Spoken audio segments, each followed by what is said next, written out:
In this video, I'm going to show you some tips on how to record better videos for your courses. If you decide to go with a green screen way, you can delete your background and replace it with almost whatever you want. I never used a green screen as I found it to be too much work, but this is only my case. If you feel that your course may benefit from this technique, go for it. Now, think about your favorite online instructors. Think about how they present their lessons. What is their background? Depending on the niche they are addressing in their videos, they could be having a background related to that particular niche. Chefs may film their videos in a kitchen. Gym instructors may be filming their lessons in a gym, and writers may film their lessons in a home library. You see where I'm getting at. In case you want to film yourself to present your lessons, you should try and arrange a background for your videos.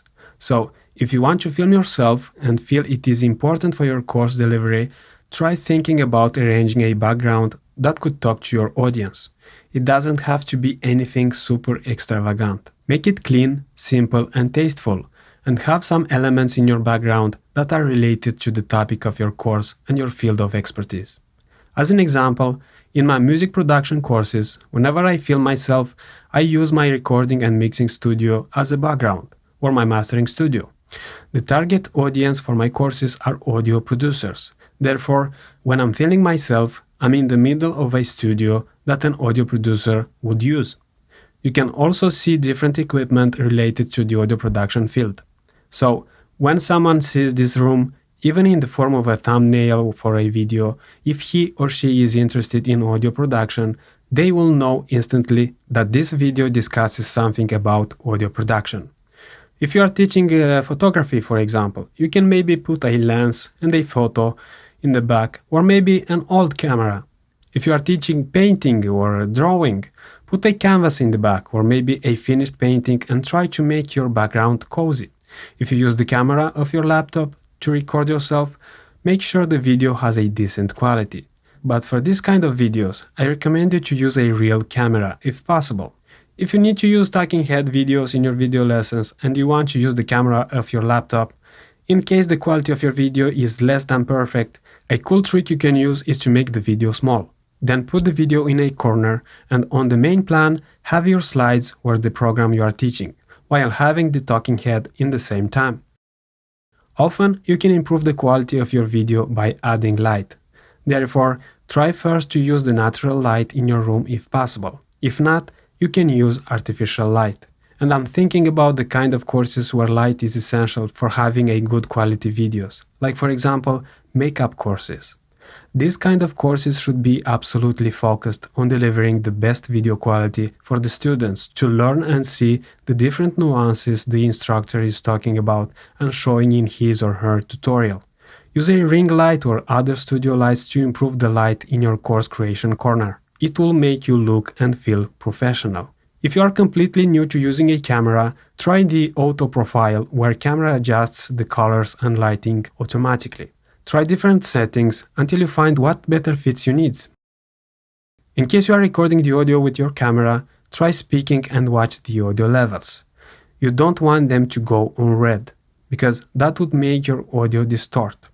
Another important setting to take care before you will be filming anything is setting the right video resolution. As I mentioned, you have to have at least a video resolution of 1920 by 1080 for your videos because you should use video lessons in your courses that are at least HD videos.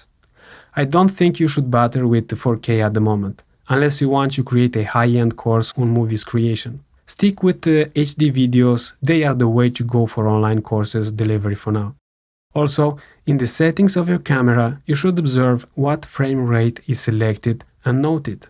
You can use 24, 29.97 or a 30 frame per second rate. If you are teaching a course about movie making, in this case, you can also use higher frame rates to illustrate different exercises. But why is this important? Knowing at what frame rate you recorded your videos with your camera could help you a lot in avoiding syncing problems between video and audio. The first time I recorded a video lesson with my camera and the audio with my portable audio recorder, everything was good until I put the recorded video and the audio in my video editing software to edit the lesson. For the first 10 seconds or so, the video and the sound of camera were in sync with the audio from my portable audio recorder. But everything was falling apart beginning with the 11th second. The problem was the following one. I filmed my lessons with my camera at 24 frames per second. So, when I created the project in Final Cut, the software I used for editing my videos, I set the frame rate of the project to 24. After a lot of Google searching, I didn't find any solutions. Some hours later, I decided to see the frame rates I set on camera for filming the video.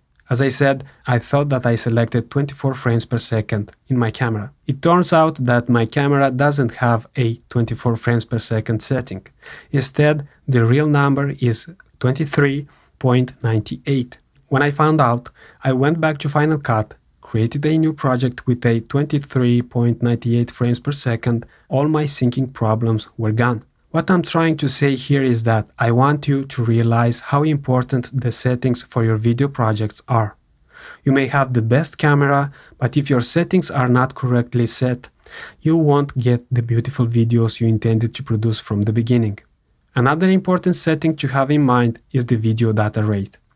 This setting is not present in all the video editing softwares, but if you have it in your software, try to test different values.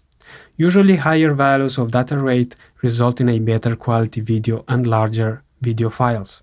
In ScreenFlow, I found that 8 to 10,000 kilobits per second data rate is a good balance between the quality of my screen recording videos and the size of the exported videos. So, let's make a quick recap of this lesson.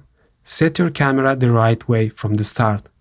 Choose a 9020 by 1080 video resolution with 24 or 23.98 as it is in my case, or 30 frames per second.